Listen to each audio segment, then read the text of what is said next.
Meu nome é Juliana e esse é o podcast Clássicas Sem Classe, no qual eu discuto clássicos escritos por mulheres pouco lidas, não traduzidas, excluídas do cânone ou esquecidas, bem como clássicos da literatura queer, tudo sem a menor classe, claro.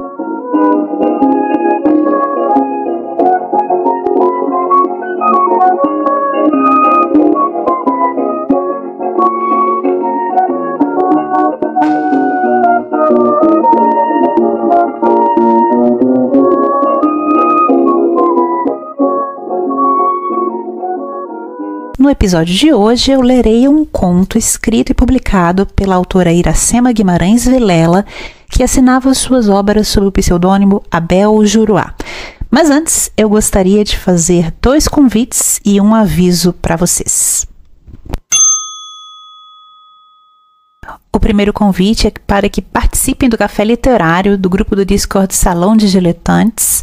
Esse café literário vai acontecer no próximo domingo, dia 10 de março, às 16 horas, horário de Brasília. Ele é um evento informal online via Google Meet, no qual nós discutiremos as nossas leituras atuais, falaremos de temas polêmicos da literatura, nossas obsessões literárias, temas que nos interessam, temas de pesquisa que estamos a perseguir. Enfim, é bem aberto, vocês podem sugerir temas e textos para discutirmos nesse café literário. No grupo do Discord Salão de Diletantes, eu acrescentei alguns textos de artigos publicados em revistas acadêmicas que dizem respeito aí a cânone literário, ao papel pioneiro da editora Mulheres na recuperação de muitas autoras até então esquecidas, principalmente autoras do século XIX brasileiras. E podemos discutir esse e outros temas. No grupo, vocês também podem acrescentar outros textos que gostariam de discutir nesse domingo. Então é isso, espero que gostem da ideia e que participem desse café literário. Deixarei os respectivos links no box de informação desse episódio desse podcast. O segundo convite diz respeito a uma leitura conjunta da obra Nhonhô Rezende, da escritora Iracema Guimarães Vilela, que assinava suas obras sob o pseudônimo Abel Juruá.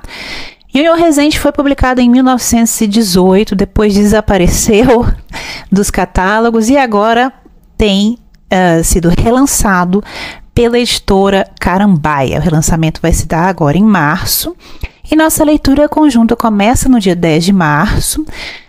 O livro tem cerca de 400 páginas, nós leremos cerca de 100 páginas por semana. A leitura começa no dia 10 de março e termina no dia 7 de abril. 7 de abril é um domingo e nesse dia faremos então um encontro online via Google Meet para discutirmos nossas leituras. Até lá, podemos discutir semanalmente a nossa leitura no grupo do Discord, que eu já mencionei, Salão de Diletantes. Criei lá um canal específico para discutirmos Nhonhô Rezende. Eu também acrescentei alguns dados sobre essa autora lá no grupo do Discord. Por exemplo, eu adicionei o obituário de Iracema Guimarães Vilela, que foi publicado no Jornal do Brasil do dia 8 de abril de 1941, e nesse obituário temos algumas informações sobre ela, inclusive o fato de que ela é comparada a Júlia Lopes de Almeida, uma escritora que ela admirava, e a Carmen Dolores. Eu também acrescentei no grupo do Discord um texto escrito por Iracema Guimarães Vilela e publicado por ela em uma de suas colunas, Horas Vagas, que ela escrevia no jornal O País, e essa coluna específica foi publicada em 1916. Então eu transcrevi o texto, fiz a atualização ortográfica e acrescentei algumas notas, e o texto está lá disponível para vocês no Salão de Diletantes. Espero que animem de fazer essa leitura conjunta com a gente, e é isso. Esse é o segundo convite que eu gostaria de fazer a vocês. Por fim, o aviso que tenho a dizer é que muitas pessoas me perguntaram sobre o acesso aos textos que acompanhavam os episódios de podcast. Eu colocava esses textos na íntegra em um site, Clássicas Sem Classe, mas eu tive problemas em que esses textos foram copiados e transcritos em livros que foram vendidos, livros eletrônicos vendidos online. A criação, a autoria dos textos muitas vezes não era atribuída, e quando era atribuída também sem me avisar, ou seja, me associavam aí a publicações e a projetos que eu sequer conheci, dos quais não participei.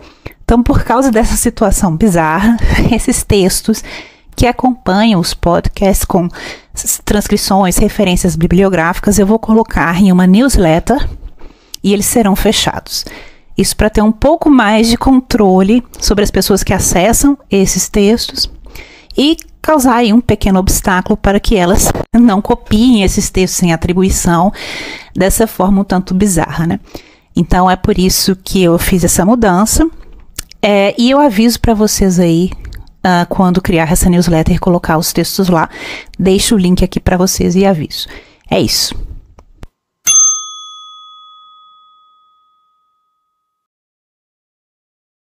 Bom, já falei demais, então vamos ao que interessa. Quem foi Iracema Guimarães Vilela? Abre aspas. Quantas vezes a descrição de um fato qualquer nos recorda bruscamente outro diferente de tudo e oposto a tudo. Os enredos tramam-se sozinhos, sem lhes dirigirmos a formação. No entanto, às vezes, em meio dos desfalecimentos que nos abatem, perguntamo-nos a nós mesmos admirados: para que esse ardor? Para que essa ansiedade, essa luta constante do pensamento? Não sabemos nem compreendemos. Enquanto esse impiedoso e desolador para quê flutua na nossa frente, tentando aniquilar-nos, o ideal da arte que nos empolga eleva-se cada vez mais possante e maravilhoso, comunicando-nos a impetuosidade da sua chama e o vigor da sua convicção. Fecha aspas, Iracema Guimarães Vilela, em sua coluna Folhas Dispersas, no periódico O Malho, de 10 de novembro de 1938. Bom, Iracema Guimarães Vilela foi uma escritora nascida no Rio de Janeiro, sobre a qual pouco se sabe. Estima-se que ela tenha nascido ali por volta de 1880, porque a mãe dela, Cecília Canondia Guimarães, morreu precocemente em 1882. Então, a data de nascimento da Iracema é desconhecida, mas se estima que seria entre 1880 e 1882. Ela é filha de um poeta muito conhecido naquela época, Luiz Guimarães Júnior, que era inclusive amigo de Machado de Assis, e era um jurista, enfim. E a Iracema também é irmã de um poeta também famoso na época, Luiz Guimarães Filho.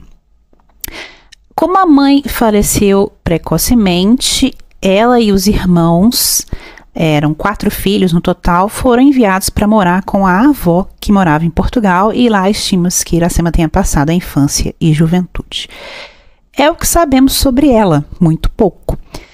O primeiro romance publicado em livro por ela foi Nhoiô Rezende, em 1918, vai ser a nossa leitura conjunta, mas antes disso ela já contribuía com crônicas na imprensa carioca. Então ela tinha crônicas e textos, contos muito conhecidos que foram publicados, por exemplo, na coluna Horas Vagas do jornal O País. Depois de Nhoiô Rezende, ela publicou ainda várias obras. Em romance, ela publicou Asas Partidas, em 1928, e A Senhora Condessa, em 1939. Ela tem ainda uma coletânea de contos, Uma Aventura, de 1925, que ganhou o Prêmio da Academia Brasileira de Letras em 1926. E ainda uma novela, A Veranista, que foi serializada no jornal O País em 1920, entre fevereiro e março, e publicada em livro em 1921. Ela ainda publicou uma peça de teatro, A Hora do Chá. Essa peça foi apresentada em 1926 e foi publicada em livro em 1933. E por fim ela escreveu e publicou uma biografia do pai dela, né, o poeta famoso, por ocasião da morte dele, Luiz Guimarães Júnior, e essa biografia foi publicada em 1934. E sabemos que ela morreu em 1941 porque foi publicado um obituário no Jornal do Brasil, em 8 de abril de 1941. Inclusive eu acrescentei lá no nosso grupo do Discord Salão de Diletantes esse obituário, em que é possível saber um pouco sobre ela. Nesse obituário, ela é comparada à escritora Júlia Lopes de Almeida, a quem ela admirava, e também à escritora Carmen Dolores. São duas escritoras que foram também cronistas muito famosas, que publicaram no jornal O País, tal como Iracema Guimarães Vilela. As publicações de Iracema foram publicadas sob o pseudônimo Abel Juruá. Então, vocês verão que tanto as colunas quanto o Nhonhô Rezende, as demais obras, foram publicadas sob esse pseudônimo, mas já era de conhecimento geral que a Bel Juruá era a Iracema. Tanto que sempre que há notícia de publicação de obra dela no jornal, eles mencionam não apenas o pseudônimo, como também o nome dela e também a filiação. Sempre mencionam que ela é filha lá do poeta Luiz Guimarães Júnior. Bom, é isso sobre essa autora. Agora eu lerei para vocês um conto dela, publicado na Antologia Feminina, editada pela Cândida de Brito. É uma obra antiga, rara, publicada em 1929. Então vamos lá, lerei o conto. A visão. Meu caro Olivério, desde que cheguei a esta estação de águas onde vim buscar a saúde, que ironia, não tenho feito senão meditar. E medito tanto, meu velho, medito tanto e tão longamente que estou ficando imobilizado nessa romanesca e letárgica meditação. A causa dela, queres sabê-la? É simples, fácil, racional. Sentindo-me dominado pela neurastenia, tranquei-me no quarto desde o primeiro dia, no segundo andar do hotel, não descendo nunca à hora das refeições, que me fazia trazer um criado nédio, rubicundo e amável, como bom Sancho Panza, ao serviço do visionário Dom Quixote. Assim me conservei 3 dias, para fugir à sociedade que pululava pelos salões ruidosa, estouvada, sem outro pensamento no cérebro inútil, a não ser o divertir-se delirantemente, doidamente. Pensei em embriagar-me com a prosa de alguns autores que nos servem de guias e às vezes de consoladores extraordinários e geniais. Mas a minha ideia vagueava às tontas pelas páginas dos livros, errando sem direção, emaranhando-se nos períodos e nas entrelinhas, não conseguindo orientar-se nem manifestar interesse. Então, aborrecido, comecei a contar e a recontar os vidros das janelas, as contas do quebra-luz do meio do teto, da direita para a esquerda, da esquerda para a direita, devagar, parando, voltando do princípio ao fim, como se dessa contagem insípida adviesse qualquer esclarecimento luminoso. Mas acabada essa distração, a única que me fora dado ter naquelas tardes melancólicas, o meu desanimado espírito ficou mais desamparado, mais triste, mais nostálgico do que nunca. E foi para isso me mandaram para aqui, pretendendo curar-me dessa doença atroz chamada neurastenia, que nos arranca todos os ideais, todas as energias, essa doença sombria e obstinada que vence sem lutar a nossa coragem, o nosso amor próprio, o nosso orgulho. Ah, pensei, revoltado, voltarei para o Rio, pois se continuar aqui acabarei enlouquecendo. E nessa brusca resolução chamei o oficioso Dom Sancho Panza com um toque irritado de campainha. José, ordenei quando vi passar à porta sua face prazenteira. Diga ao gerente que me tire as contas, pois parto amanhã cedo. O senhor doutor parte já? perguntou o bom do português pasmado, equilibrando com notável maestria a bandeja a tilintar de pratos e de copos. Pois o senhor chegou há poucas horas e já se vai assim, sem mais aquela? Que quer você, homem de Deus? Não aguento mais esse barulho infernal. Vim buscar sossego e esses malucos hóspedes berram de noite e de dia como possessos. Quem pode descansar num lugar desse? É porque o senhor é a modos esquisitos, senão achava graça em tudo. Olhe, deixe essas paredes e meta-se nas salas lá embaixo. Lá o senhor encontra muitas senhoras bonitas. Interrompi-o com uma sacudidela enfadada de ombros. Quero lá saber de moças nem de velhas. O que desejo é ter paz. Nesse maldito hotel ainda não pude dormir nem uma noite inteira sossegado. Quando tento fechar os olhos, um ruído de passos estrepita nos corredores, luzes se acendem, risadas estalam e fins de conversa em voz alta me atordoam os ouvidos. Notando o ar palermado do meu plácido interlocutor, lembrei-me de que estava dirigindo a um analfabeto e alterei, portanto, o floreio da minha ilustrada linguagem. Sim, acrescentei num crescente mau humor. Este povo que não conheço e que quero continuar a não conhecer vem perturbar o meu sossego com a sua irreverência e seus desaforos.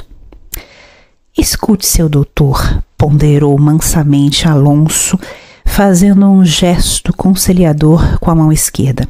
Eu vou dar um jeito nisso. Aqui aos lados também tive uma queixa do barulho da noite, de maneira que já fazem duas com a sua. Eu nada disse ao gerente esperando mais reclamações, pois o senhor deve saber que quanto mais gente se queixar, melhor será para o caso. Por isso vou provocar o hóspede do 14 a ver se fala. E lá pelo decorrer da semana que entra, levo tudo ao conhecimento do gerente. Como se fossem abaixo-assinados para uma petição de governo? Você só se mexe quando todos protestarem, mas um desgraçado sozinho não é bastante para convencê-lo, embora esse infeliz esteja cheio de razão. Eu nada vale para vocês, hein, Patife? O meu vizinho também nada vale. Quanta gente é necessária para obrigá-los a serem homens de bem? Prossegui enraivecido. O meu vizinho certamente é algum pobre velho doente. Toda a fisionomia do Alonso se abria num sorriso perspicaz. Não é homem, seu doutor. É uma mulher.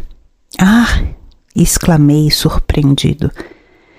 É um pancadão, continuou Alonso, olhando de esguelha como para se certificar do efeito que aquela brusca revelação produziria no meu ânimo rebelde.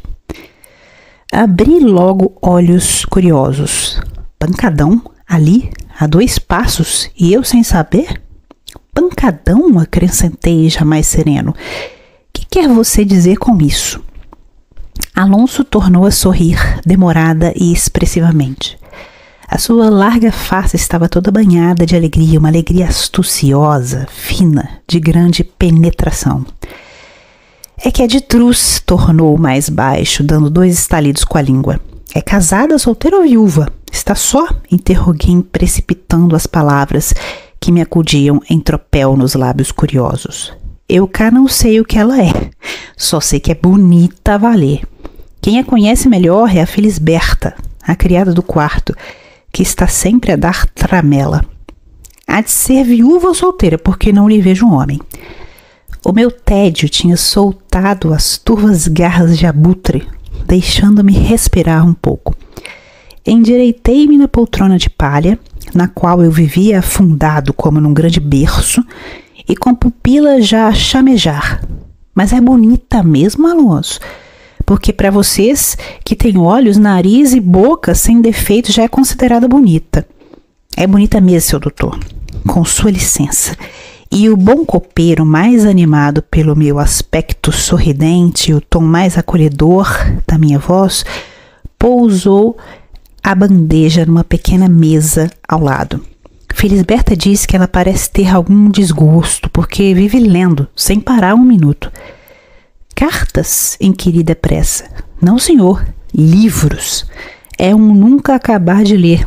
Chega a ser mania. E o Alonso, depois de algumas informações incompletas, retirou-se com um sorriso amável. Então, meu caro Olivério, desde aquele momento a minha apatia foi se desvanecendo e começou para mim um período de excitação, espreitando os vultos que via passar, perscrutando as trevas de olhar vivo, penetrante, alerta ao mais insignificante ruído. Mas era em vão. Nunca chegava a ver a minha vizinha, quando há 15 dias um suspiro tão doce, tão extraordinariamente sentido, saiu daquele quarto e penetrou no meu, enchendo de mistério e de tristeza. Levantei-me como se uma mola me empurrasse e novamente colei o ouvido à fechadura. Mas não ouvi mais nada, não senti mais nada. O silêncio voltou a ser completo.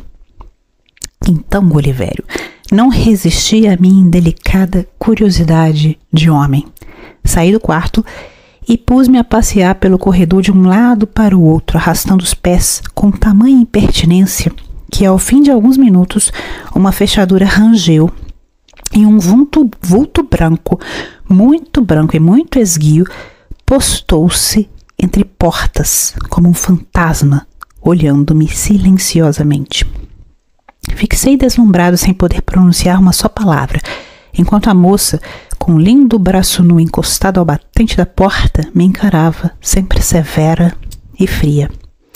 Os seus imensos olhos verdes, límpidos e sérios, abriam-se para mim, e o cabelo vaporoso, louro e fino, caía-lhe ao de leve sobre os ombros, de um contorno muito puro.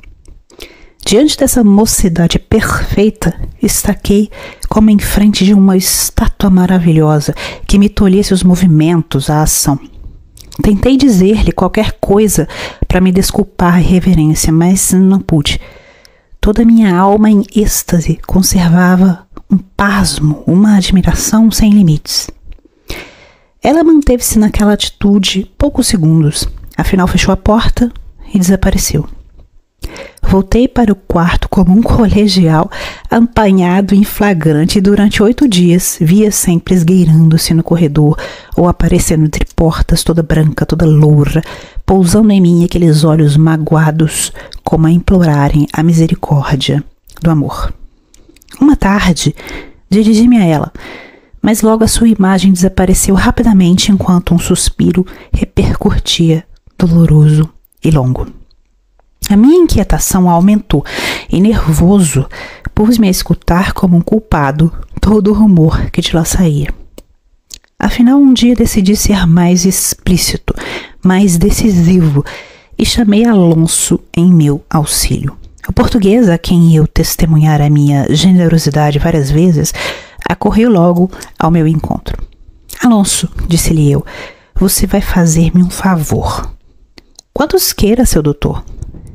Vai bater à porta dessa senhora aqui do lado e dizer-lhe que preciso dar-lhe 2 palavras já.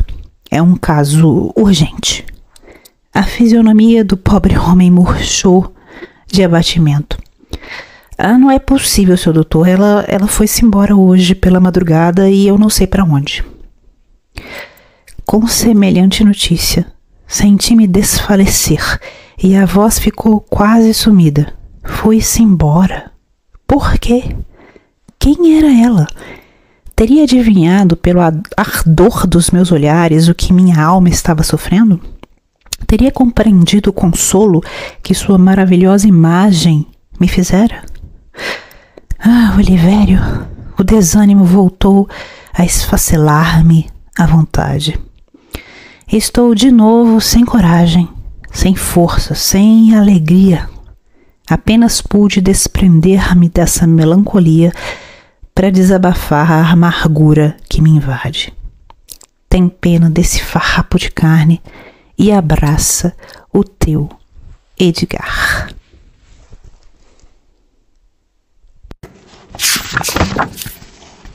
Esse foi o conto A Visão, de Iracema Guimarães Vilela, publicado no nome dela e reunido na Antologia Feminina, editado por Cândida de Brito em 1929. Espero que tenham gostado e nos vemos no próximo episódio.